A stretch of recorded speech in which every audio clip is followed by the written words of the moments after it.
You know what else is awesome? It's sport. And last night, the NRL Grand Final was on. The Penrith Panthers pipped the Broncos 26-24. Nathan Cleary leading the greatest Grand Final comeback of all time.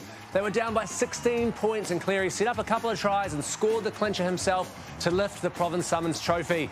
And Nathan's dad, Ivan, is actually the Panthers coach. And after celebrating all night, he did an interview at 6 a.m. this morning and he had this message for his son about his mother. I actually said to him yesterday that if I married someone else, he would have been a pretty player. So, Oh, this rugby talent from his mother. All I got from my mum was a book on how to interpret my dreams. To the Rugby World Cup, I really got that. To the Rugby World Cup now, and the sleeping giants of world rugby, a.k.a. the mighty All Blacks, they thrashed the pants off Italy 96 points to 17, scoring 14 tries. And after the game, stand-in captain Ardie Savea, he was awarded player of the match. And while wearing his new Italy jersey he had got, he revealed his motivation for playing.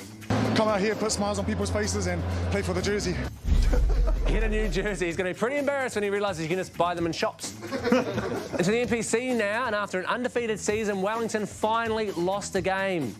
They went down to Hawke's Bay and they lost the Shield in the process. Very disappointing.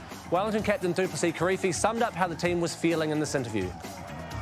Yeah, look, we still hopefully got 3 more games. Yeah, we f***ing disappointed, mind my French. Yeah, it was a busy day, not only for the censor, but also for the Ranfurly Shield itself. After getting handed over to Hawke's Bay, according to some images posted online, it was promptly snapped in twain, then used to rack up suspicious lines of white powder. I know I've got an idea about how a few people are feeling about whoever filmed and released those images. Yeah, we f***ing disappointed, mind my French.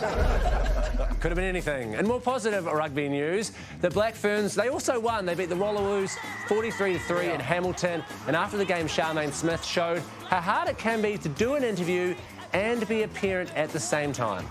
Obviously, there's something that's changed that's quite obvious, but what else was different for you on the field?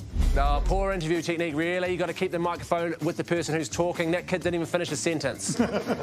Finally, some feel-good news from the wildest sport of all. It's Aussie rules, baby. The grand finals on Saturday. Collingwood beat Brisbane 90-86. A crazy game in front of 100,000 fans.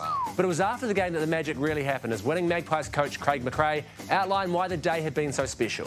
Today was already the best day of my life because my wife gave birth to a little girl this morning at 7:45.